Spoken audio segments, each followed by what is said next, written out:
Ini part ke-15 membaca buku Unlimited Power Kuasa Tak Terbatas halaman 104.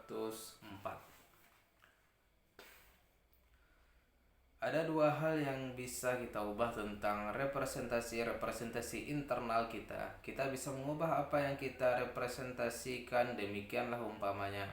Kalau kita membayangkan skenario yang terburuk, kita bisa mengubahnya dengan membayangkan skenario yang terbaik, atau kita bisa mengubah bagaimana kita merepresentasikan sesuatu. Banyak orang mempunyai kunci tertentu dalam benaknya yang memicu otaknya untuk memberikan respon tertentu. Umpamanya, ada orang yang membayangkan sesuatu sebagai sangat-sangat memotivasinya. Ada juga yang menemukan bahwa nada suara yang mereka gunakan ketika bicara kepada diri sendiri tentang sesuatu itulah yang menghasilkan perbedaan besar dalam motivasinya. Hampir semua orang mempunyai subcara kunci yang memicu respon-respon ketika di dalam dirinya. Begitu kita temukan cara-cara yang berbeda, kita merepresentasikan segalanya dan bagaimana semuanya itu mempengaruhi kita. Kita bisa mengendalikan pikiran kita dan mulai merepresentasikan segalanya dengan cara yang memberdayakan daripada membatasi kita. Kalau seseorang menghasilkan hasil yang ingin kita pelajari modelnya, perlu kita ketahui lebih dari sekadar fakta bahwa ia membayangkan sesuatu dalam benaknya dan mengatakan sesuatu kepada dirinya sendiri. Kita butuh peralatan yang lebih tajam untuk betul-betul mengakses apa yang terjadi dalam benaknya. Di sanalah munculnya peran subcara. Ibarat jumlah presisi dari masing-masing unsur yang dibutuhkan untuk menciptakan hasil tertentu. Subcara inilah landasan-landasan terkecil yang paling presisi yang membentuk struktur pengalaman manusia. Untuk dapat memahami dan oleh karenanya mengendalikan suatu pengalaman visual, kita perlu mengetahui lebih banyak tentangnya. Kita perlu mengetahui apakah ia terang atau gelap, hitam putih atau berwarna, bergerak atau stasioner. Demikian pula lah halnya kita perlu mengetahui apa suatu komunikasi auditori yang kita dengar atau keras atau lembut, dekat atau jauh, bergema atau tidak. Kita perlu mengetahui apakah suatu pengalaman kinestetik yang kita rasakan itu lunak atau keras, tajam atau mulus, fleksibel atau kaku. Saya telah membuat daftar subcara di bawah ini. Perbedaan penting lainnya adalah apa suatu bayangan itu diasosiasikan atau tidak. Bayangan yang diasosiasikan adalah bayangan yang Anda alami, seolah-olah Anda betul-betul ada di dalamnya. Anda melihatnya lewat mata Anda sendiri, mendengar dan merasakan apa yang akan Anda dengar dan rasakan seandainya Anda betul-betul berada pada waktu dan tempat itu dalam tubuh Anda sendiri. Bayangkan yang tidak diasosiasikan adalah bayangan yang Anda alami, seolah-olah Anda mengamatinya dari luar diri sendiri. Kalau Anda melihat bayangan yang tidak diasosiasikan tentang diri sendiri, itu ibarat menonton film tentang diri sendiri. Luangkanlah waktu sejenak untuk mengingat-ingat pengalaman menyenangkan baru-baru ini. Masukilah kembali pengalaman tersebut. Lihatlah apa yang Anda lihat ketika itu lewat mata Anda sendiri. Kejadiannya, gambarannya, warnanya, terang gelapnya, dan sebagainya. Dengarkanlah apa yang Anda dengar ketika itu, suara-suaranya, bunyi-bunyinya, dan sebagainya. Rasakan apa yang Anda rasakan ketika itu, emosinya, temperaturnya, dan sebagainya. Alamilah seperti apa itu. Sekarang keluarlah dari tubuh Anda dan rasakan diri Anda menjauh dari situasinya, tetapi dari tempat di mana Anda masih bisa melihat diri sendiri di sana dalam pengalaman tersebut. Bayangkan pengalaman tersebut seolah-olah Anda sedang menonton diri sendiri dalam film. Apakah perbedaan dalam perasaan Anda? Di manakah perasaan Anda lebih kuat? Contoh yang pertama atau yang kedua. Perbedaan antara keduanya itulah perbedaan antara pengalaman yang diasosiasikan dengan pengalaman yang tidak diasosiasikan. Dengan menggunakan perbedaan subcara seperti diasosiasikan versus tidak diasosiasikan, Anda bisa secara radikal mengubah pengalaman-pengalaman hidup Anda. Ingatlah, telah kita pelajari bahwa segala perilaku manusia itu merupakan hasil dari kondisinya, dan bahwa kondisi kita diciptakan oleh representasi internal kita, hal-hal yang kita bayangkan, yang kita katakan kepada diri sendiri, dan sebagainya. Sama seperti halnya seorang sutradara film bisa mengubah efek filmnya terhadap penontonnya, Anda bisa mengubah efek pengalaman apapun dalam kehidupan Anda terhadap diri sendiri. Seorang sutradara dapat mengubah sudut kameranya, volume dan jenis musiknya, kecepatan dan banyaknya gerakan, warna dan kualitas gambarnya, dan oleh karenanya juga menciptakan kondisi apapun yang ia inginkan pada penontonnya. Anda bisa mengarahkan otak Anda dengan cara yang sama.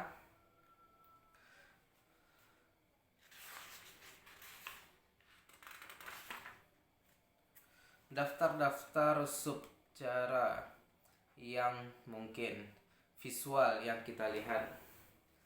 Pertama adalah ini tentang visual dulu ya.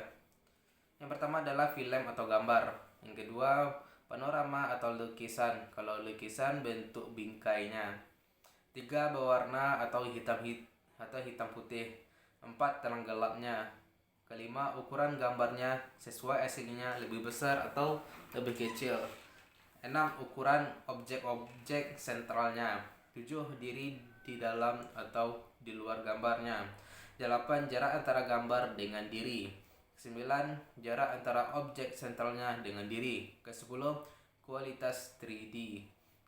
Ke-11 intensitas warnanya atau hitam putih.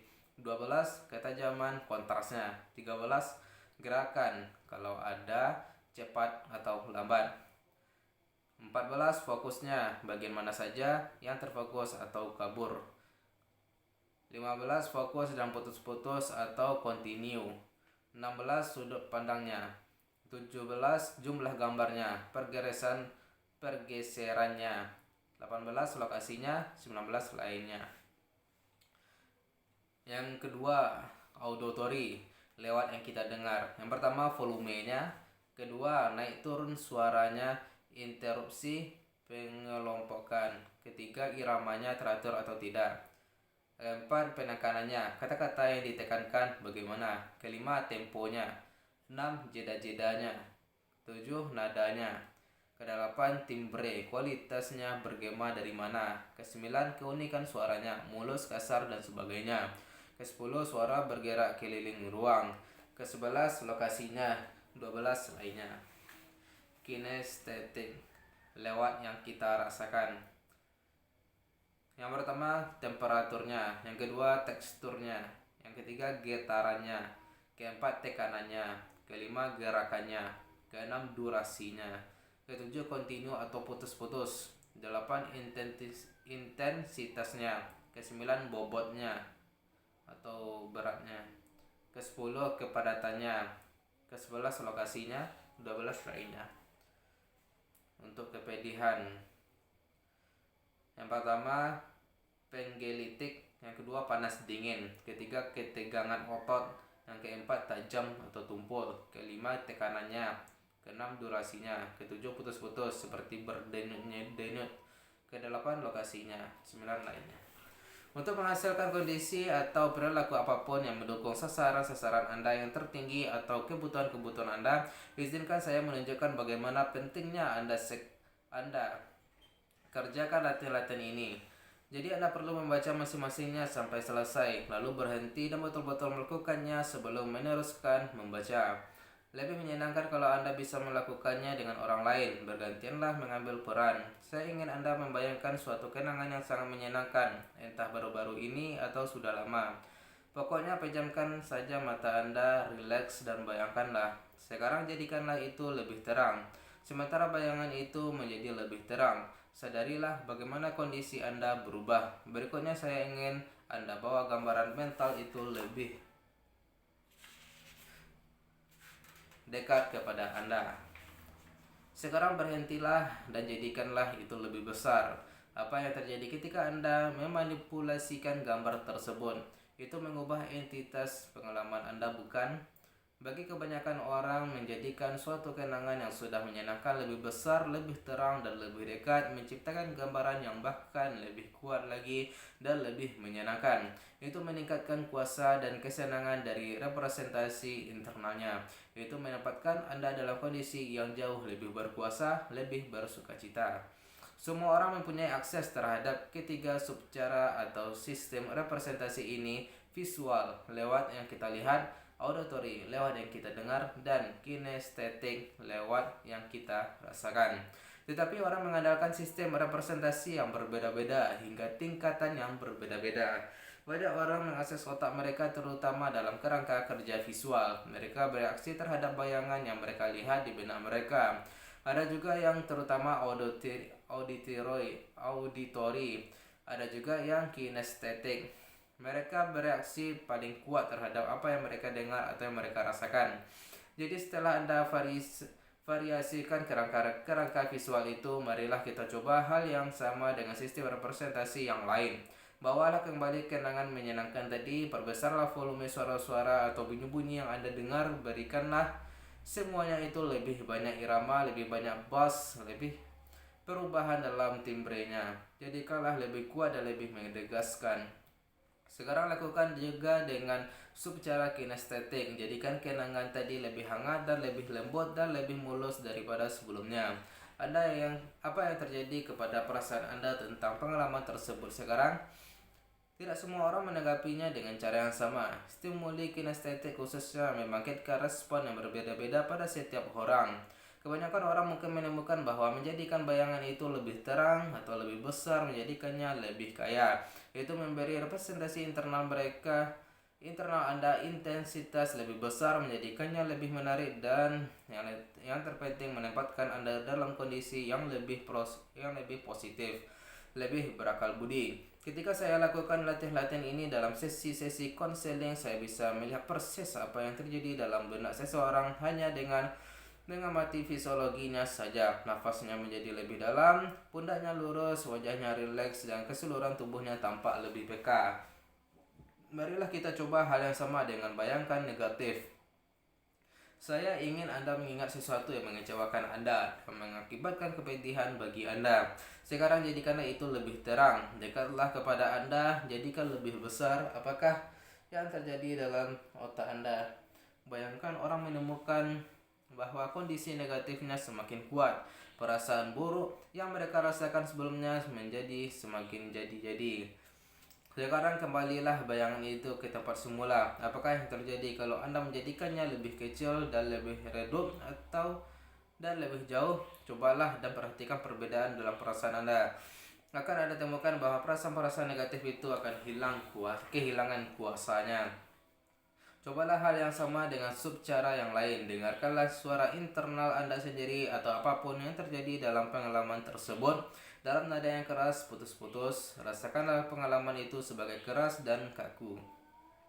Kemungkinan besar akan terjadi hal yang sama. Perasaan negatifnya akan semakin kuat kembali. Saya tidak mau Anda memahami hal ini dengan cara yang akademik. Saya mau Anda melakukan latihan-latihan ini dengan cara yang terfokus, yang intensif, sambil memperhatikan cara dan subcara mana saja yang paling berkuasa bagi Anda. Mungkin Anda perlu mengulang semua langkah ini lagi dalam benak Anda. Mungkin Anda perlu sambil menyadari bagaimana memanipulasi bayangan itu mengubah perasaan Anda tentangnya.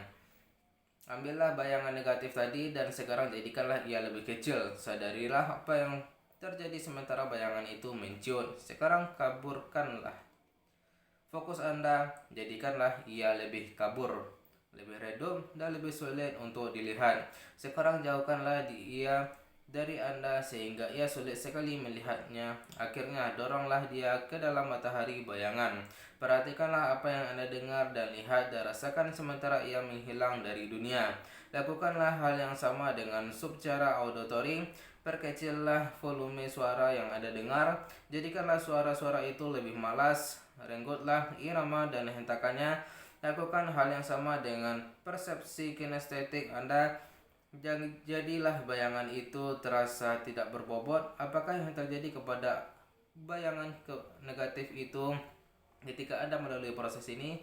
Kalau Anda seperti kebanyakan orang, bayangan itu hilang kuasanya, ia menjadi lebih tidak berkuasa, lebih tidak menyakitkan, atau bahkan tidak ada lagi. Anda bisa mengambil sesuatu yang telah menimbulkan kepedihan hebat di masa lalu dan menjadikannya tidak berkuasa, menjadikannya hilang sama sekali. Saya rasa bisa Anda lihat dari pengalaman singkat ini betapa ampuhnya teknologi ini. Hanya dalam hitungan menit Anda bisa mengambil suatu perasaan yang positif dan menjadikannya lebih kuat dan lebih memberdayakan. Anda juga mengambil Anda juga telah dapat mengambil bayangan negatif Anda dan meninggalkan kuasanya. Dulu Anda menjadi korban hasil-hasil representasi internal Anda. Sekarang seharusnya Anda sudah tahu bahwa itu tidak perlu terjadi. Pada dasarnya Anda bisa menjalani kehidupan Anda dengan salah satu dari dua cara. Anda bisa membiarkan otak Anda mengelola Anda seperti yang sudah-sudah. Anda bisa membiarkannya menampilkan bayangan atau bayangan atau suara atau perasaan tertentu yang otomatis Anda tanggapi, seperti anjing Pavlovian menanggapi bunyi bel. Atau Anda bisa memilih secara sadar mengelola otak Anda sendiri. Anda bisa menanamkan aba-aba yang Anda inginkan. Anda bisa mengambil pengalaman-pengalaman dan bayang-bayangan yang buruk dan menyedot kekuatan dan kuasanya. Anda bisa merepresentasikannya kepada diri sendiri dengan cara yang tidak lagi menguasai Anda. Cara yang mengecilkannya ke ukuran di mana Anda tahu Anda bisa menanganinya. Itu saja dulu guys, besok kita akan sambung ke halaman 110. Sekian, bye bye.